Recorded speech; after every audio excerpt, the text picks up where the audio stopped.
Hello everyone. Thank you so much for all your help in building this channel. Much appreciation. If you have not subscribed, please do so.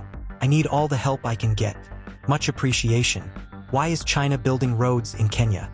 Secondly, the BRI is seen as a way to promote economic growth and development in participating countries, of which many are emerging economies.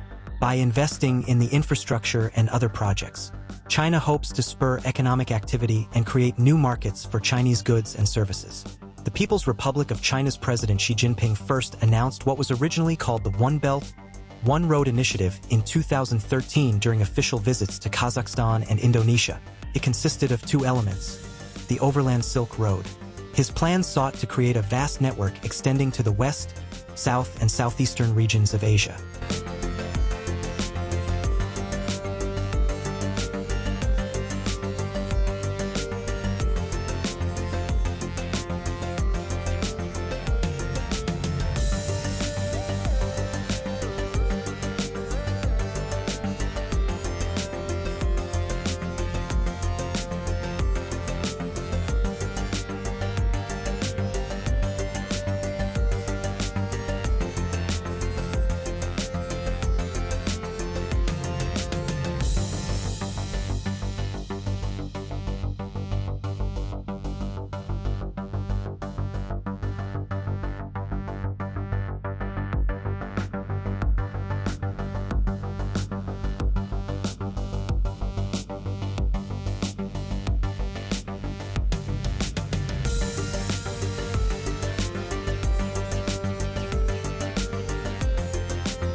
This analysis focuses on the implementation of China's Belt and Road Initiative, BRI. We'll keep an eye on Africa, and specifically on Kenya's main door to the east. Once a British colony, Kenya has rapidly risen since it achieved independence in 1960s to become one of the key players within the region of East and Sub-Saharan Africa. Its foreign policy has especially propelled its growth as it has strategically transformed its traditional donor-recipient position to a more dynamic approach focused on bilateral and multilateral relations with several international actors. Please may I ask you subscribe and share. Thank you. Let us carry on. The nation's strategic location makes it extremely desirable as a foreign investment destination. Thus, Kenya has widened its horizons as well as its potential by pursuing diversifications in partnerships. Through the years, they have increasingly fostered South-South cooperation with China and Russia, while also maintaining its pre-existing relationships with other powers such as the United Kingdom and the United States. As such, the rising star of East Africa increasingly acts as a shining example for the African continent, other developing countries, and an increasingly multipolar international relations in promoting regional integration, dynamism, cooperation, and fostering mutually beneficial economies ties. China's revival of the Silk Road through its BRI project is concerned with far more than just infrastructure. It is an attempt to strengthen China's economic and political might while cultivating a wider, more interconnected market for the country, as well as establishing the prerequisites for the nation to establish a high-tech economy. The BRI is seen as a key element of China's vision of becoming a global leader in the 21st century. There are three main motives for the BRI. First is China's rivalry with the United States, as the BRI initiative crucially establishes its own alternate trade routes that have been deemed more secure. China's unambiguous intention is to establish interdependence between nations participating in trade with them and the Chinese economy. Second was the impact of the 2008 financial crisis, as the Belt and Road Initiative provided China's giant state-owned enterprises with an alternative market beyond the nation's borders. Lastly, the Belt and Road Initiative is seen as a key element in the Chinese government's efforts to revitalize the economy of its central provinces. The government aims to utilize the BRI to promote and support businesses in these key regions, providing generous budgets and encouraging competition between companies for contracts. Furthermore, the BRI is globally relevant in today's highly interconnected world for several reasons. Firstly, it is a key part of China's foreign policy and its efforts to expand its global influence. The initiative's participating countries, alongside China, account for 40% of global GDP. Moreover, about 63% of the world's population lives within BRI member countries. Secondly, the BRI is seen as a way to promote economic growth and development in participating countries, of which many are emerging economies. By investing in the infrastructure and other projects, China hopes to spur economic activity and create new markets for Chinese goods and services. Thirdly, the BRI is seen as a way to promote regional stability and security. Finally, the BRI is seen as a way to promote China's vision of a new world order that is more multipolar and less dominated by the United States as well as the West.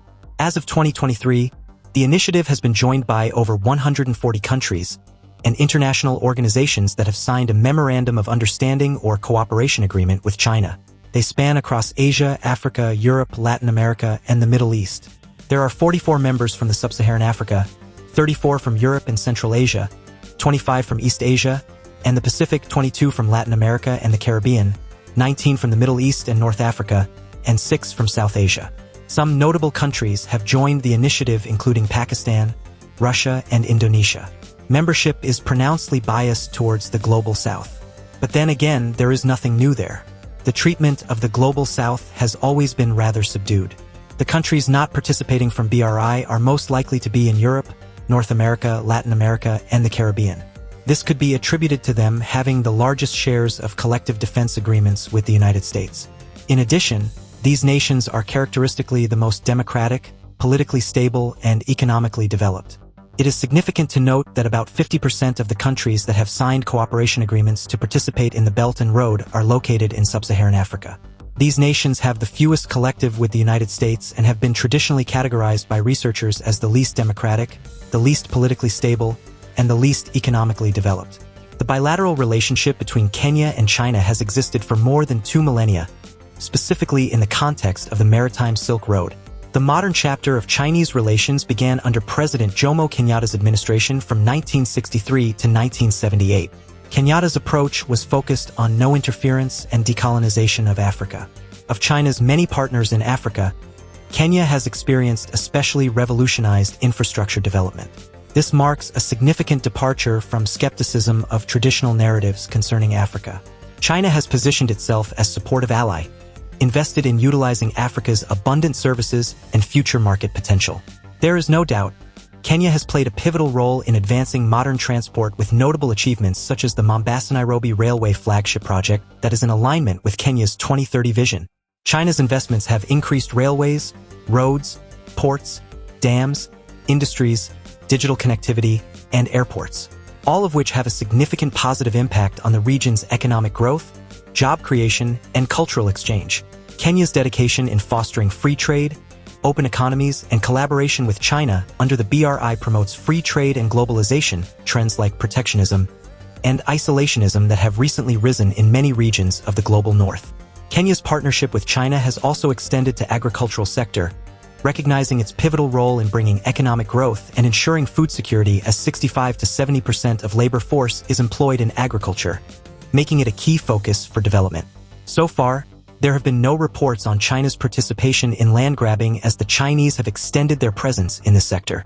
Kenya's relationship with China has proven beneficial for the country's economy and strengthened its power with East Africa. Kenya has benefited a lot from the Chinese, as the country's infrastructural development continues to build a powerful economy. All that said, while the SGR has created jobs, complaints have arisen about the quality and nature of employment, with many positions being unskilled and low-paying. There have been protests and riots due to Chinese infrastructure projects due to the lack of human capital growth. A common complaint is that there is not enough transparency when it comes to giving Kenyan jobs. Also, Kenyan workers face discrimination by Chinese corporations as evidenced by segregation policies and underpayment. Chinese migrants in Kenya have also experienced xenophobia, thus highlighting the tensions between the local population and foreign workers. There have been reports of physical and verbal abuse from Chinese administrative workers towards Kenyan workers. As the Chinese presence in Kenya has grown, so has racism and xenophobia, leading to the promotion of polarization between the Kenyan and Chinese people. The future of the Belt and Road Initiative in Africa has the potential for further infrastructure development, economic growth, and improved connectivity. However, it is essential that both countries engage in a way that ensures transparency, sustainability, and mutual benefit while also safeguarding their sovereignty and national interests. Have you heard the latest from Nairobi, Kenya? Thank you so much for your time.